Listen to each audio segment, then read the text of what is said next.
The more perspectives I have, the more beauty I see. No amount of life's struggles can ever touch these moments or take them away from me. All I feel is love. Being in this state is how I see beyond the illusion of my challenges. I think that my challenges are amplifiers. No, not amplifiers, instigators for love. Like beholding the infinite sparkles and reflections of innumerable tiny diamonds in the palms of your hand, love brings in as many perspectives. For me, perspectives bring beauty. Beauty brings joy. Joy brings love. Love eases my challenges. Is what you see what you get? The differences you see when you look at me are caused by Miller syndrome, which affect bone and muscle formation. Miller's affects my forearms, hands and face, and also my shoulders, feet, ears, my hearing, and a few organs here and there. And yes, it's rare. About 30 people in the world rare. Is what you see what you get? Aside from my obvious physical appearance, I also have challenges you can't see. I have a rare lung disease, autism, ADD, esophageal spasm, and a diminished sense of smell, to name a few. These challenges will be lifelong, daily, and some minute by minute. We are not our bodies, our personalities, or our lives. Our lives are merely an expression of who we think we are.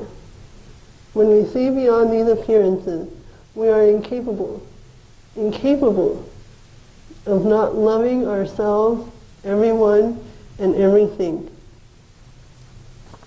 Living more than our symptoms means gaining perspective. Gaining multiple perspectives, like looking upon so many sparkles of those innumerable tiny diamonds, gives one the space to look for broader meanings of what one is seeing. It invites an opening for beauty, joy, love. Gaining multiple perspectives is a choice. Diamond is one of the hardest substances known to man, and sometimes so too is making that choice. Like most of us, I also dance with the hardness of diamond. I like to think they are short dances, but some are not. Some of my challenges are esophageal spasms. They can last up to 2 hours. Putting on my hearing aids, I have cupped ears. Reaching for anything, I have short arms.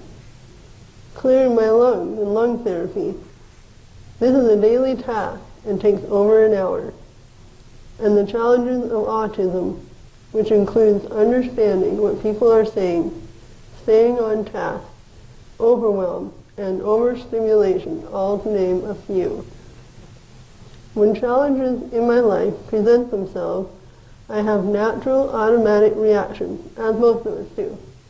Fatigue, fear, concern, anxiety, sadness, disappointment, anger, frustration, and so forth. This is that hard diamond decision point, to make a choice, whether to give in to the automatic reaction or to invite perspective, joy, love, to gain multiple perspectives. I choose the latter. To do this, I contrast the feelings inside of me to the details of the environment around me and the energy of life outside of me. For instance, objects like the pencil or sunbeam, ceiling panels, traffic noise, clouds, stars, arrangement of chairs, space between objects. I see how the details fit together to create different kinds of patterns. Within the multiple patterns, I gain multiple perspectives. Multiple perspectives create space. In the space, I sense the essence of every detail's existence. Taken together, there is so much more around me that my challenge pales in comparison. These perspectives bring beauty. Beauty brings joy. Joy brings love. Love is in every moment, every breath, every thought, every vision, every sound. Everything is love. Is what you see what you get? I choose to look beyond the discordance in life, to find what resonates with my vibrational being. This energy is who I am. I always know who I am. I know I am bigger than my challenges. This knowing helps lift me up when I am struggling. My perceptions and perspectives, along with my actions, are guided by this energy radiating within me. When everything inside me and everything in my environment, food, clothes, sounds, and sight, resonate together to a perfect pitch, this is the unity I am. This is me. This is me at my center. Tonight, I will show you how to get here and how to teach your patients to get here. Living more than our symptoms and challenges is all about getting to this awareness of center and staying in our center as much as possible where we know who we are. There are 3 tools that can help us to achieve this. One is knowing what and where our center is and what that feels like. 2 is choosing to create and go on a path back to center. 3 is creating what I call our map, the signs and processes that guide us back towards center. Life presents us with, or perhaps at times some might say, throws at us challenges that can take us away from this awareness of center. These challenges cause what I call fractures, which can block our energy, making it difficult to live and create from our center. Journeying back to center helps create healing of these fractures and blocked energies by reaffirming who we are. We have the choice to stay focused on our challenges, or we can choose to use our map and journey back to our center. The map contains the experience of the path, such as how it looks, tastes, feels, etc., as well as how we relate to those experiences, to use as our guide to center.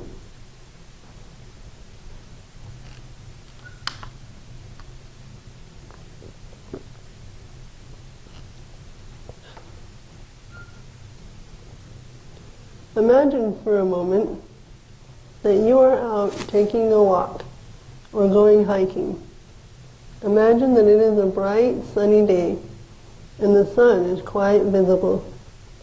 The sun is the center of our solar system, and on Earth we use the sun to give us a bearing on where we are on the planet and in what direction we are going.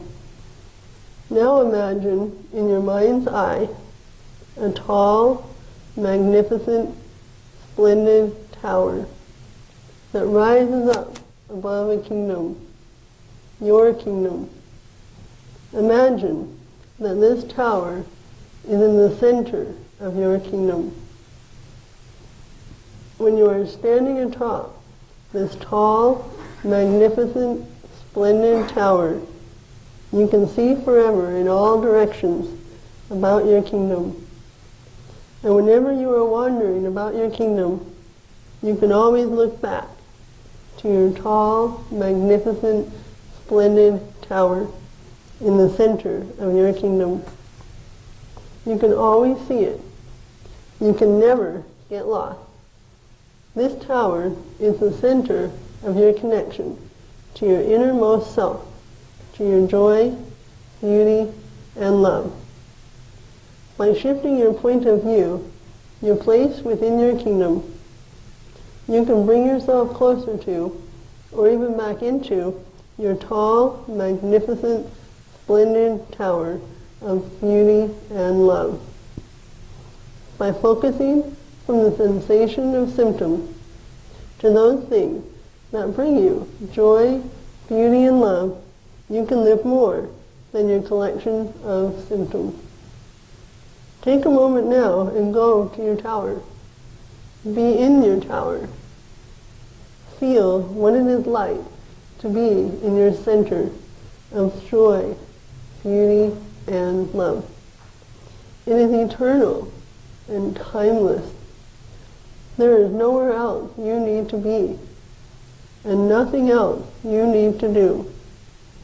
This place, your center, is always here, and you can always come here at any time.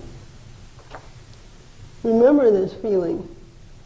You can help others find this place, their own center too, so they can create this for themselves and their own sense of center, joy, beauty, and love. It is always here. Our center is our foundation of being, who we are. The path to living more than our symptoms is to always be aware of our center and where we are in reference to our center. My life and how I live it is about my relationship to my center. My center has a state of beauty, joy, and love that is always there. However, that doesn't mean I am always in my center. Sometimes I am angry or grouchy or disappointed or frustrated. I am not always in my center state of mind, but it is always in my field of view. It is always there. I know it is always there. And I always have a direct line to it, no matter where I am. I am 100% always aware of what I'm trying to achieve, being centered. Love and beauty permeate everything.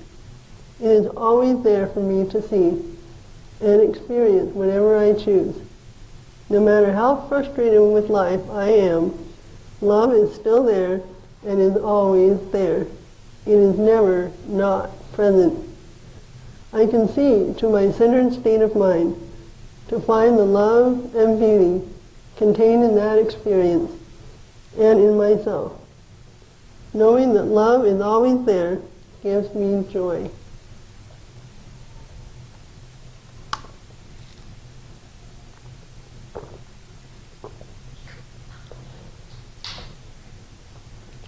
Wow, I said a lot of always there. I got to thinking about why this is so important for me to say always so much. What I discovered was this. Everything in life is a challenge for me, except being aware of my center. Being aware of my center and my relationship to my center is not a challenge. That is the one thing I feel that I can trust. That is the only thing that is permanent to me. My body is unreliable. My needs change from moment to moment. My desires change. In having autism, my interactions with people are a complete guessing game. There is only one thing that I trust, and that is baseball.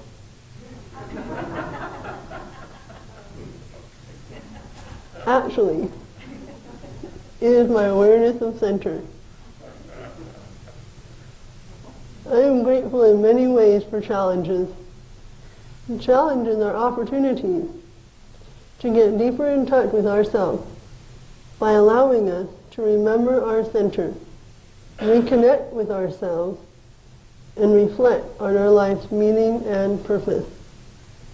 There are openings for reminding us what is important by narrowing our focus to only that which is truly important, our center of beauty and love.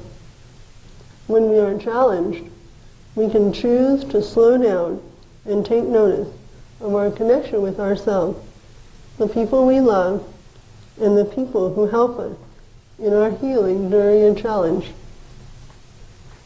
When we do these things, we might get additional perspectives which can change how we see ourselves and each other. Love is inside us and inside our challenges. The way to perceive a challenge is through this love connection.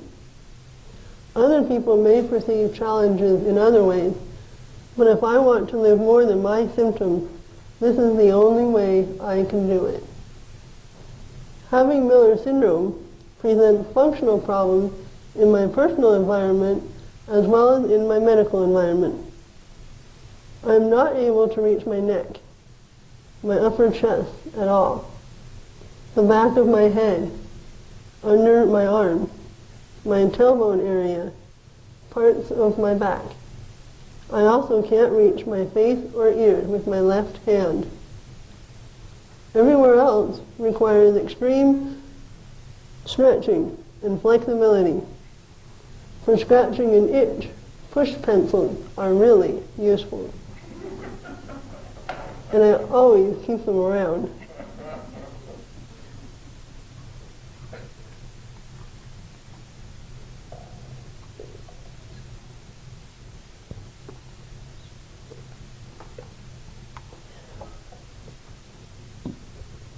Hygiene maintenance takes a lot of extra effort and energy.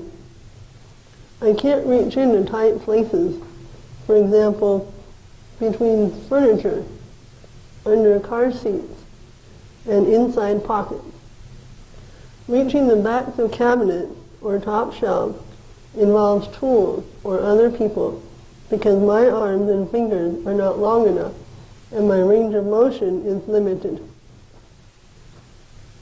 You'd think being tall would be helpful, but this just means I have to bend down farther for everything. So I often squat or sit on the floor. I am very intimate with the ground.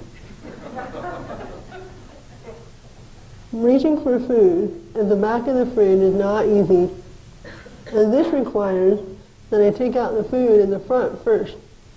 And sometimes I still need a tool for extension. This really limits the areas where I can store food. Also, I don't use the oven. The risk of falling in doesn't seem all that appealing. It is our perceptions that are most often fractured, more so than our bodies. Therefore, it is in perception where much of the healing process must take place. Fractured perceptions block our energy and decrease our vibrational energy.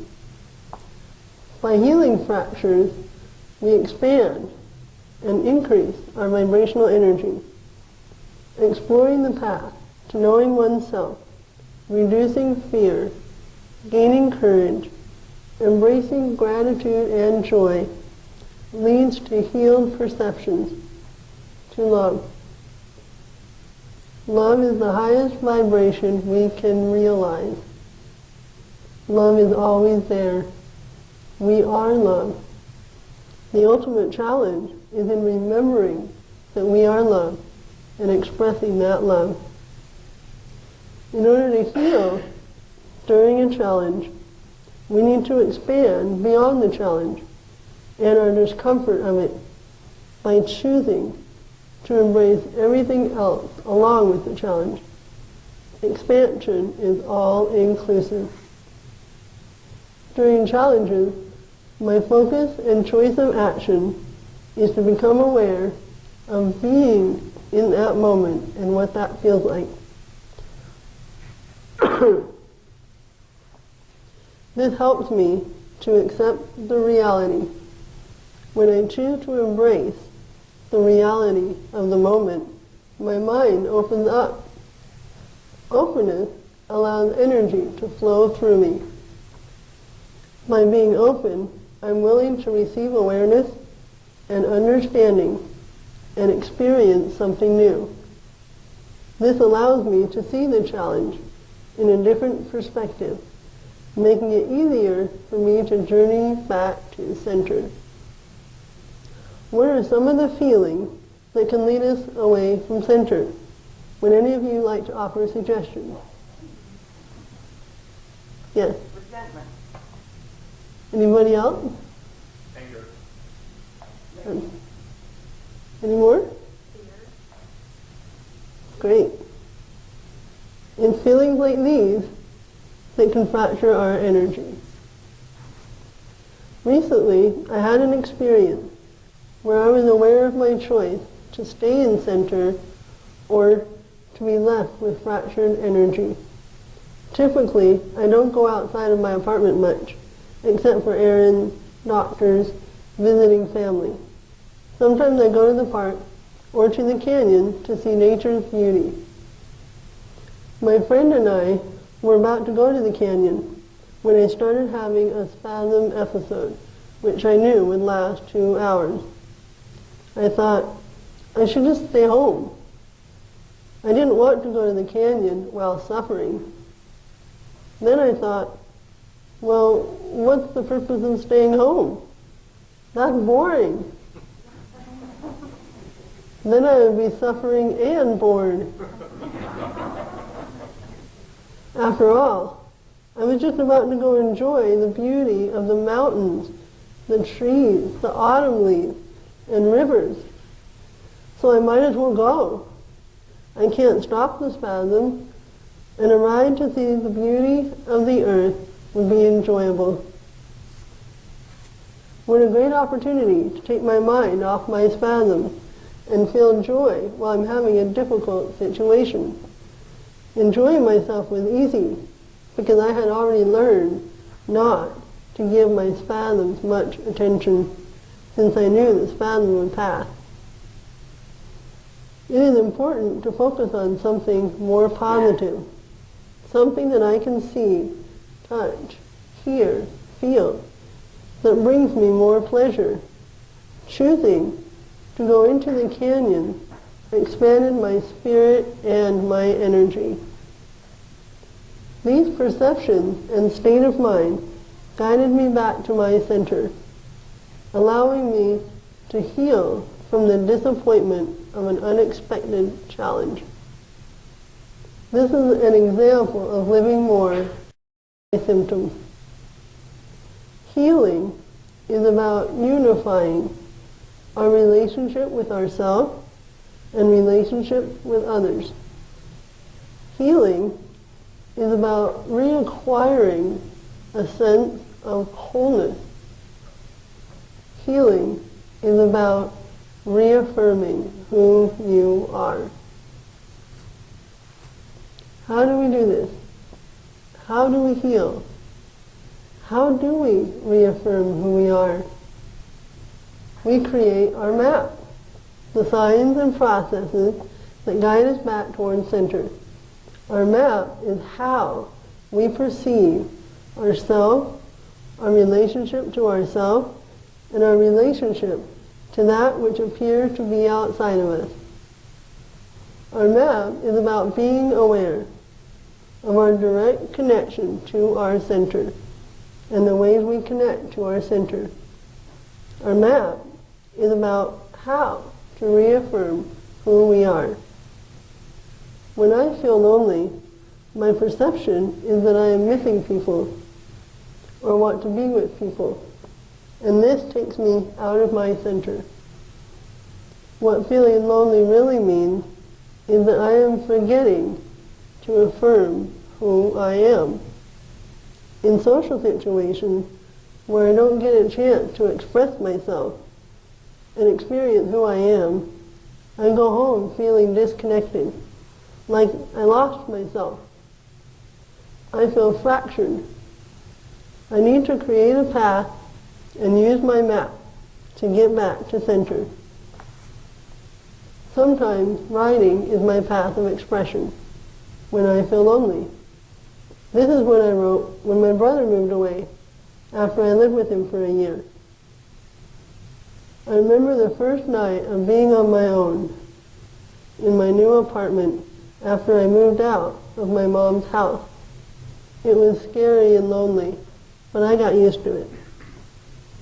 Yesterday, my brother moved to California. It is strange to live in this apartment all alone. Everywhere I look, there are memories and emotions waiting for me. Although we had conflicts to overcome during the time I lived with him, there were joyful moments of sharing feelings and intelligent understandings as well. I learned about choosing these happier moments when they are available.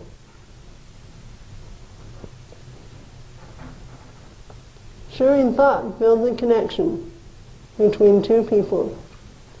Even if the thoughts are small or appear insignificant, they are still one more step for that bridge.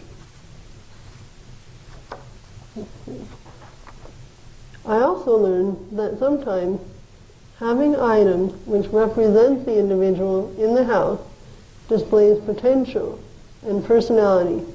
It punctuates personality and brings color into life. Last night, I feel like I lost someone I loved. Remembering his things that were around the house gave me a sense of having known, experienced, and understood him. Recognizing his feelings about different ideas and objects is realizing that he existed and got into my own soul. In social situations where I express my thoughts, feelings, ideas, and interests, I am able to affirm myself and leave with a feeling of fullness, of knowing exactly who I am and what I love. This is being in my center.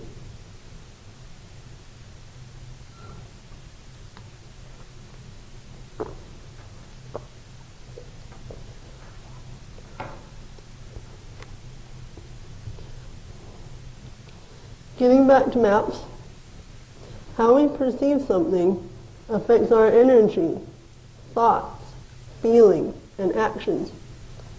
Each thought, feeling, object, behavior, disability, disease, challenge has a vibration of energy. When we focus on those vibrations, we connect to those vibrations. This connection creates feelings that either take us away from or bring us back to our center. By connecting with ideas, feelings, objects, behaviors, etc. that we resonate with, we change our energy and create unity with ourselves and all that exists. Feeling unity in our center creates feelings of gratitude. Being grateful for this connection to the beauty in life creates joy. This raises our vibrational energy and allows us to be love. We can increase our awareness of more than the challenge by becoming focused on our relationship with ourselves, other people, and that which appear to be outside of us. We reconnect with ourselves, others, and all that exists. This connecting unifies our experience of living. This is healing. This is affirming who we are. When I know who I am, I see the rhythm of experiences that I resonate with and how they guide me to my heart center. This next story shows an ultimate experience of gratitude. Reading in the middle of the night captures an absolute peace that permeates my being. Every cell relaxes, knowing there is nothing outside of me asking for my attention or corresponding behavior. With the darkness enveloping the city, there is no sun seeping into my skin, wanting to change my DNA. There are no people calling me on the phone and causing a piercing ring throughout the room. which requires me to dash to the request and utter words into the air, breaking my internal silence. Nothing is calling me to endure the traffic rush when I drive around the city to complete the errands that I must do every week. There is only the quieting rhythm of my breath finding its way deep inside and pushing outward again as it follows the gentle beatings of my heart. My toes uncurl and rest in the softness of the fabric, with my book propped on my legs and my back resting against the couch's embrace. I am experiencing joy created by the rhythm of reading words that fill my mind with ideas and project me into another dimension. Feeling gratitude and peace bring us back to our center, as does accepting reality when faced with challenges. When I was very young, I realized that I could die at any time from an infection due to my lung disease. Although how or when I will die wasn't in my conscious awareness yet, how I was choosing to live was and still is. Having gained that awareness, I make sure that every moment of my experience on earth is lived the way I want. This is my life, and I'm going to enjoy it as much as I can. I choose to share and express the most important understandings I know, as much as I can. My time alive is a gift. I am grateful for this. Being grateful allows me to create joy and love, my map to center. Using my map ensures that I'll be ready to leave Earth by consciously being aware of what I am choosing to create and experience in each moment. Back in 2008, I developed the most severe pneumonia that a person can get. Without developing a fever, I didn't know I was so sick. My doctor told me how serious my infection was and expressed her concern for my life. I cried because I knew I didn't want to die yet. I wasn't ready. I couldn't decide if I believed her. She didn't know how much I loved life, so she couldn't take that into her assessment. But I knew. I saw, even though my body looked skinny and it was struggling to deal with this infection, I knew my inner being was strong. I still had a lot I wanted to do before I was ready to die. I thought about how I had been choosing to live my life and saw this situation as no different. I decided to choose the best outcome. Instead of focusing on the infection, I focused on what I loved, what I was grateful for, and what I intended to create, like I always did, because I knew this raised my energy. This state of mind reaffirmed who I am, preparing me for the surgery which came next. After healing from surgery, I thought this experience was behind me. Yeah, right.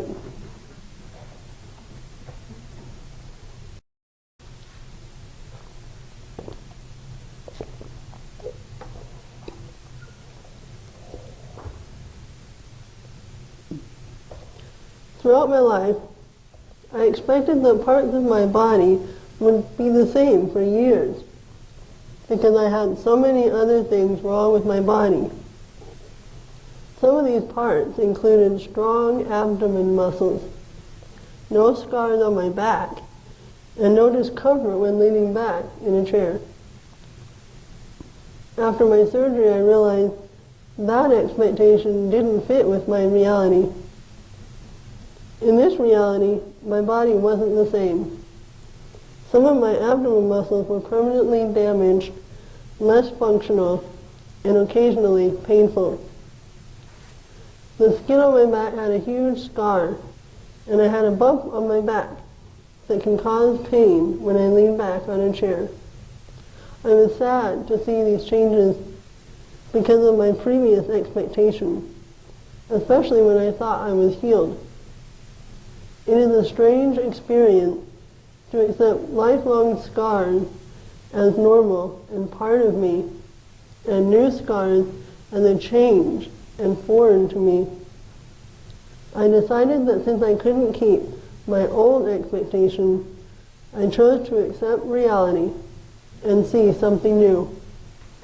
This allowed me to see my body as a beautifully painted canvas that shows experiences of my life. It reminded me what I have lived through and who I have become. I am certainly proud of who I am, so I am equally proud of my body and its enduring qualities.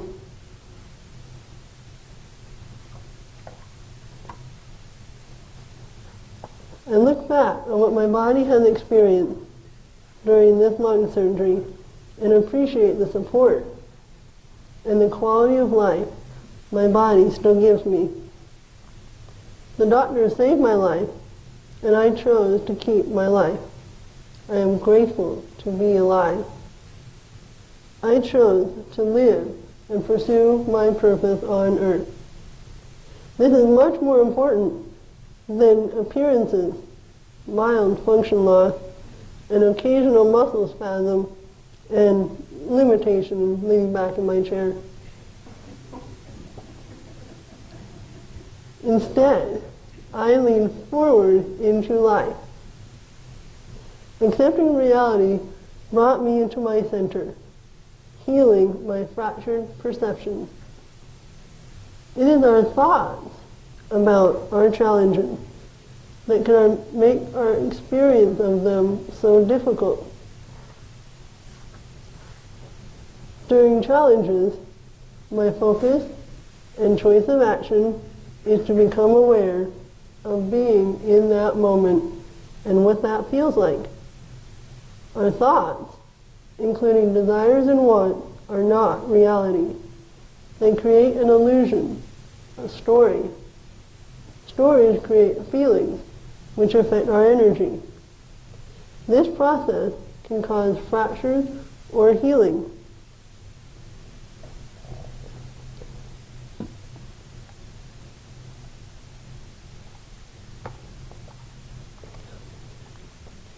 Letting go of stories that can cause fractures is part of accepting reality.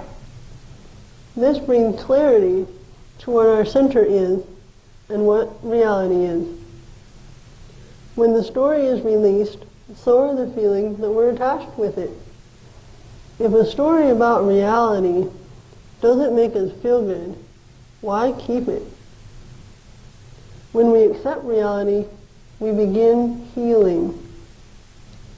It was accepting reality that allowed me to reaffirm who I am and live more than my symptoms.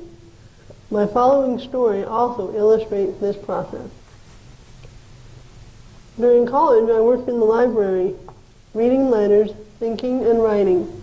As part of a college class, I worked with kids who had autism in a grade school setting. I also worked as a volunteer, teaching people one-on-one how to read. After graduating college, I began looking for work. I was hopeful I would find a job. I soon discovered many entry-level jobs required skills or physical movements that I didn't have or couldn't do. I had quite a few unique variables to consider when looking for a job. Miller challenges involve pain with certain movements, no wrist rotation, and small hands, which limited flexibility and dexterity. Short arms, which limited reaching ability, and limited hearing, especially in noisy situations. Autism challenges involve dealing with environmental stressors such as room lighting, noises, movements, music, and especially interacting with people. My lung disease challenges included fatigue with breathing, exertion limit, coughing, which is fatiguing to me and noisy for an office, my airway clearance, lots of sick days, unreliable health, and exposure to other people's sicknesses.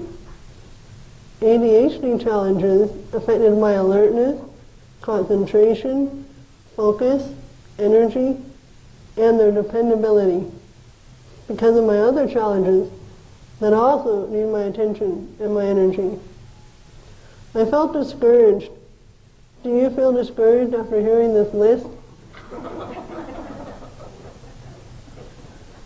How was I supposed to use the skills I had when tasks I couldn't do were included? My discouragement created stress and anxiety the longer I looked for work because I couldn't see anything I could do.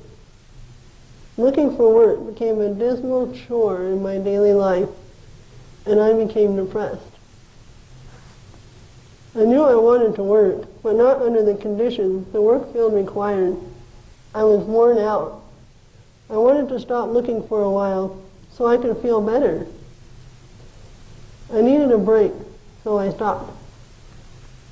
There are no traditional jobs that fit with my disabilities. I just have so many. People in my life didn't want to accept what I already knew. They didn't understand my limitations and kept pressuring me to keep looking. Their expectations didn't fit with my reality. I decided I would try a couple more times, but my heart wasn't in it. I doubted the job would work out. I thought I could be a home aide to another person with disabilities, but I learned I wasn't able to perform CPR, a requirement of that job. They would have had to hire another person to do CPR as my aide, so I could be the aide for someone else. Yeah. Granite School District hired me as a teacher's aide at a junior high school. That first day on the job, I felt like a fish out of water. I hadn't been diagnosed with autism yet, which explained my feelings. I had had enough. Finally, I accepted reality and said, other people can learn to accept the reality of my choice, not to work a traditional job. This choice brought me positive emotions, connecting me back to my center. Experiences like this inspired me to write what I call Zipper. I have learned that holding on to ideals that don't fit my own preferences or lifestyle and trying to live up to them make me unhappy. I kept trying to do everything I could to fulfill those ideals. This led to stress and depression. Slowly, I began to believe in my own experiences and my feelings about those experiences. I allowed myself to be the guide, not other people. I noticed what behaviors and thoughts increased or decreased positive feelings, and which behaviors and thoughts increased or decreased stressful feelings inside me. I understood what behaviors and thoughts made me happy and changed my ideals to reflect those experiences. I reflected on what my reality was and changed my fantasy to match my reality. This process will continue all of my life as my thoughts become closer to reflecting my own reality. This is my own way of living. When I live my own path, I am a zipper that connects my ideals with my reality, and I become centered and whole. Zipper represents choices, which create the bridge between my ideals and my reality. When we choose to unite our perception with our reality, we see our true self.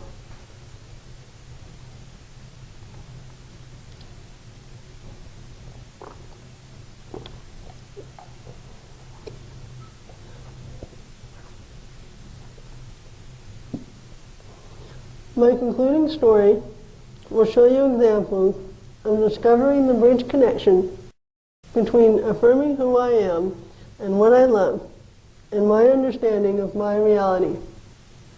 My story will show zipping reality with center and living more by using the three tools: my center, my choice to create a path of healing and going on that path, and my map. When I was feeling optimistic with no pressure about work, I made an appointment at the U Career Center. The meeting ended with the same result, a depressed attitude. I wanted to go home. But then I had an aha moment. Maybe the problem was my attitude. This thought created an opening for energy to flow. I allowed for something new to come in. I started browsing through the career library with a vague sense of question. What is my attitude about work? What happens to my attitude when I don't think about work? What have I been focusing on? What have I been doing? Why have I done those things? What makes me feel good? I took a self-inventory. I came across a book called Good Works, Jobs That Make a Difference, a guide to careers in social change.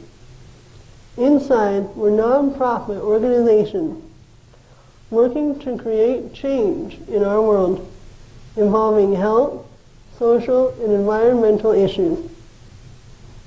They do this by bringing truth to people's awareness. That is exactly what I want to do. Help people become more aware of something that I think is very important to know. This insight and how I felt resonated inside me at a perfect pitch. Suddenly, my attitude shifted, and my body felt as freed and motivated as it did before I began college. That's a long time. I realized I had to look inside me to find my work. I began to create with love from inside my center. Quickly, I banished the old guidelines of looking for a job.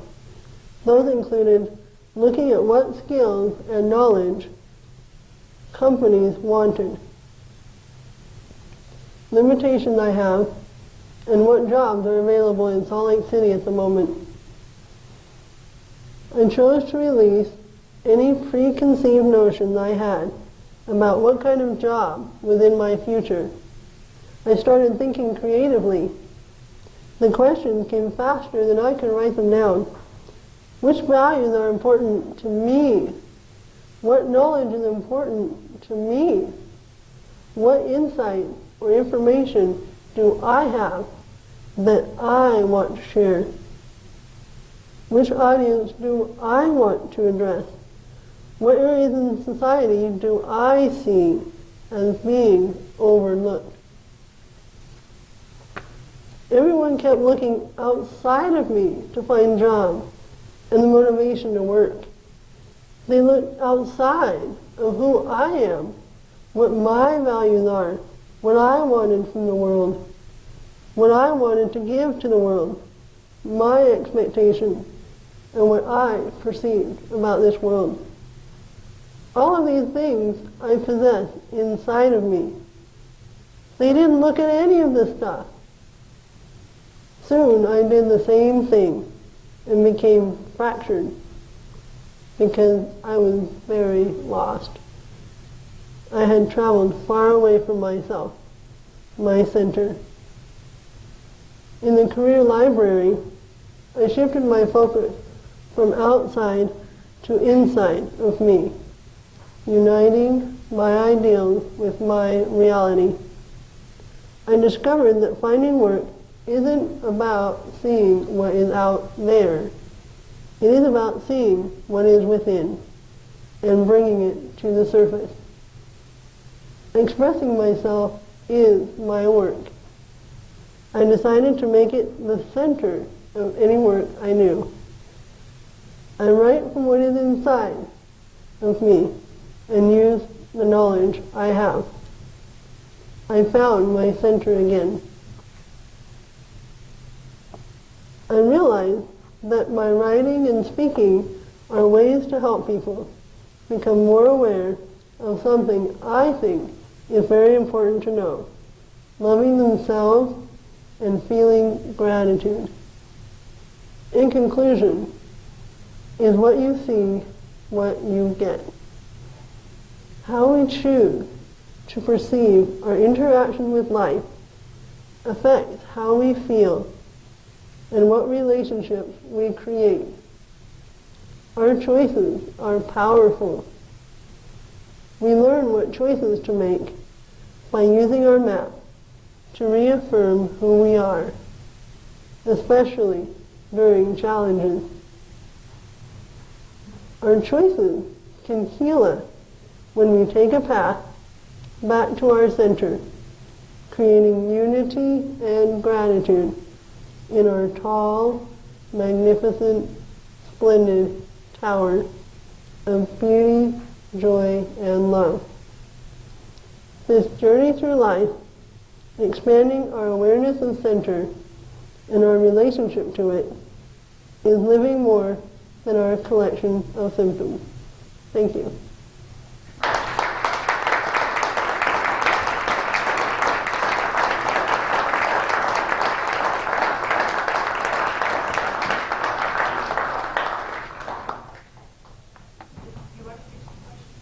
Yeah, I'm ready for question and answers if anyone has any questions. She's willing to take any questions and answers. And her mom is here, her brother Logan is here, so feel free.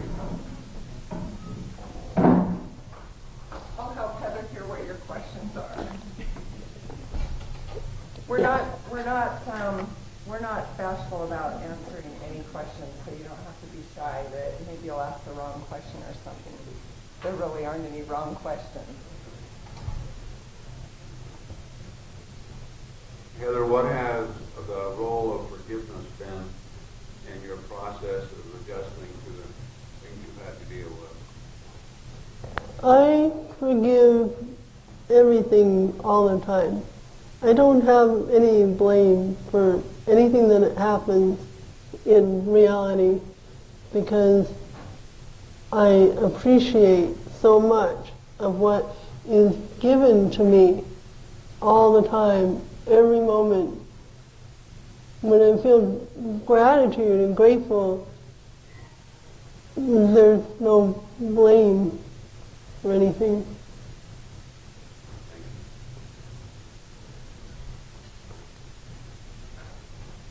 Anybody else?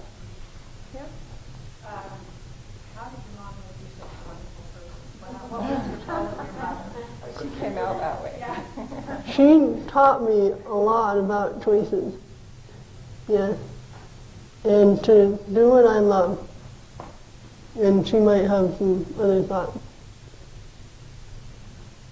Well, Heather is a really good student, and she learns very quickly, and she applies what she learns.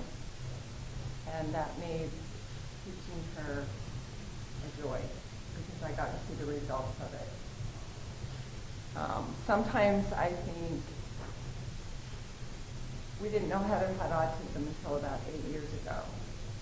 And the type of autism that Heather has, I believe, seems to protect her from all of the stories that we make up about what's happening in reality that make our challenges in reality a lot harder to deal with. And in many ways, I feel like she's been protected of that.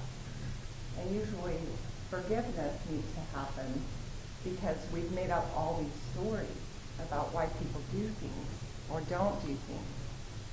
So in some ways, I think Heather's here to teach us that because she was protected from an ego that makes itself really big with the stories. Yep. Regular school. Yeah. Yes.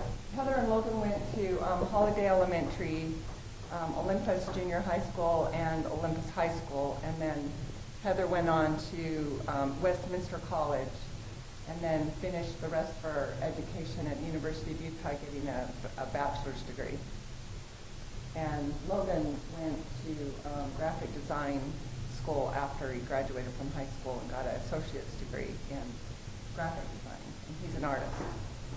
He is a study artist. Do you think that all of us can learn from our challenges, our health challenges? Do you think that's a universal principle? Do you think that everyone can learn from their challenges? Do you think that is a universal principle? I think everyone can learn from their challenges. What they learn and how they learn it can be different for each individual based on what level of awareness we have about our environment, about our reality, about ourselves. I'm very aware about myself, but not as much aware about other people. So I learn different things than other people might.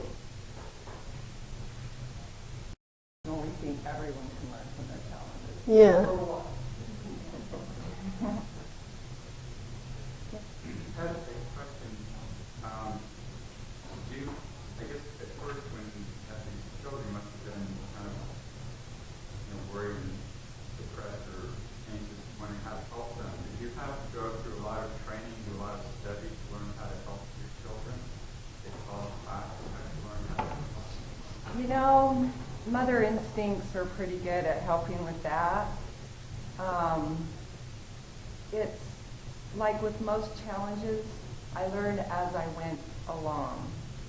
And one thing I kept in mind was that I knew how fragile all of our self-esteem is, especially as children, because we have other children making fun of us, we compare ourselves to other people, we have parents telling us that we're not good enough and we didn't do it right and to try harder and do it over.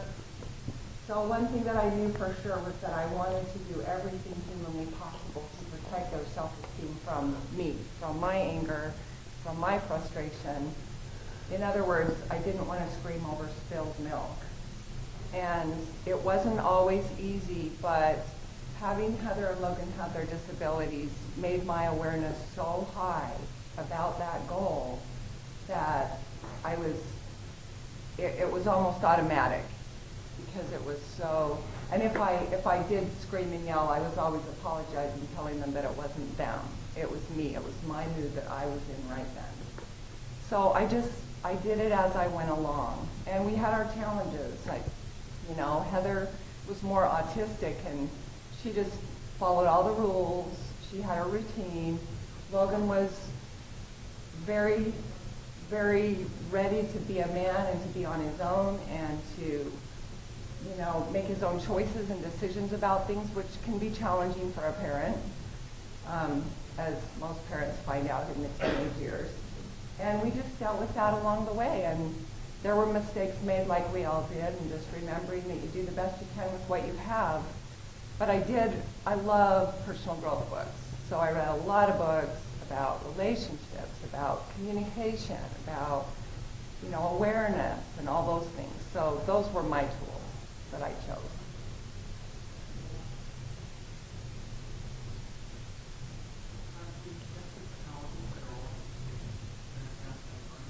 Advanced technology? Oh, adaptive technology. Not really in their learning in school and stuff. They just went through, well, Peggy's here. Peggy was Heather and Logan's resource teacher. They had her from kindergarten all the way through till they graduated from high school because of their hearing loss. So Peggy met with them essentially at some point during grade school. Often they didn't like recess anyway, so she'd meet with them during recess. And then in junior high and high school, she actually had a whole class period with them. So she worked on anything where they were having trouble, which is one reason why neither one of them were diagnosed with ADHD. Neither one of them were diagnosed with autism. They weren't diagnosed because Peggy helped them stay on track.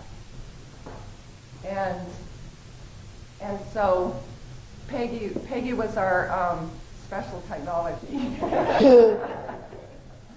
And then when computers came out, and Heather was a senior in high school, and she started to chat on chat rooms, and both of them started to learn more about a lot of things from that. But as far as in school, eventually in college, Heather did have some note takers. Help take Finally, her. took me 4 years to figure out I could use note takers. And a lot of it is just parents don't always have the awareness to go find help. They kind of need someone to go, hey, you've got a special situation. Maybe you could benefit from the Center for Students with Disabilities that sometimes don't occur to parents. How have you, Heather, your brother, have you both mastered somehow dealing with the computer? Have you used it? Oh yeah. Voice activated? No, actually, in junior high, I took a computer class, and then in 8th grade, I learned to type on a typewriter, and then I figured out how to type without looking at the keyboard, so I can type 60 words per minute. And then I discovered the internet when I was 18, and have been involved in computers ever since. Because our life's been so different and we've all learned so much, and so I wrote a book called 8 Fingers and 8 Toes Accepting Life's Challenges about my experience of raising Heather and Logan, which included challenges I went through with each of them. And then when it was about ready to go through, it was going through the editing process, and a publisher said, okay, I read your book and it gives me an idea what it's like to raise a child with disabilities, but I want to know more. I want to know more about what it's like for Heather and Logan to live with Miller syndrome. So I followed them around with the tape recorder, and they described how they were doing things, grocery shopping, getting in their refrigerator, cooking food, how they write, how they use a computer. And I wrote down all those details and incorporated them into the book. And where some people might find the detail a little overwhelming, others think it's the most interesting part of the whole book, and say, I will never go to the grocery store and think, I dread grocery shopping, or that they just will always think of Heather and Logan grocery shopping after that experience. So Even as simple as drinking a glass of water, I have to put down my notes and grab it with my left hand, put it in my right hand, bring it to my mouth, transfer it back to my left hand. Everything is a process and like it has that. to be a tall cup, because a short one she wouldn't be able to reach. Yeah. So we figured it out along the way. They figured it out along the way. Logan does have ergonomic tables that go up and down. Yes. I just have a comment, and that's how much I appreciate the way you speak about raising a child. I think that it is so, I find it so easy to listen to you, and that there aren't a lot of avenues other than your own personal journey that you are expressing. And by doing that, it's so easy to just want that place to be myself. And I think the lessons that you shared, particularly the one where you were seeking a job and trying to put the round peg in the square hole, Uh-huh. I think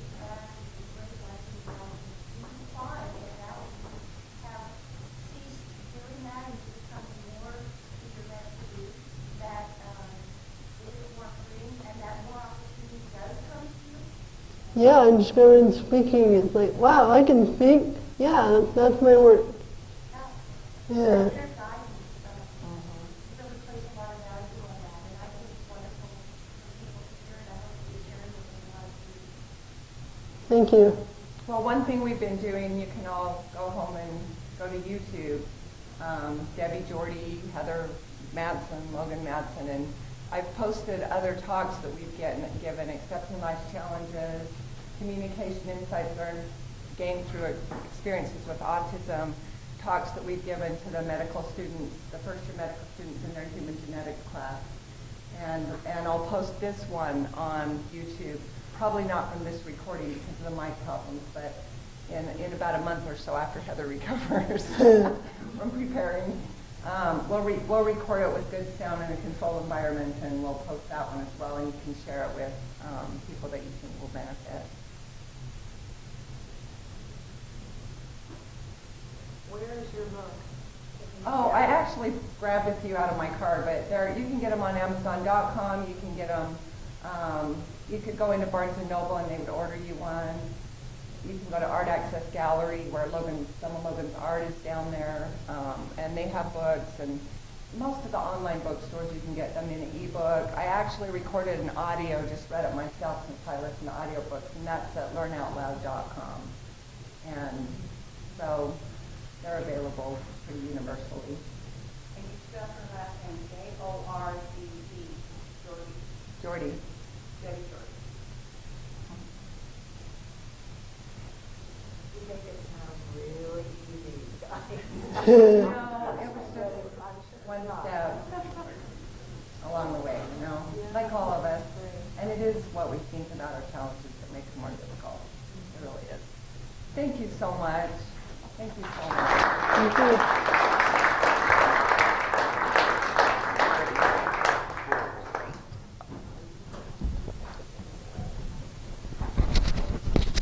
Thank you very much to both of you, all three of you. You two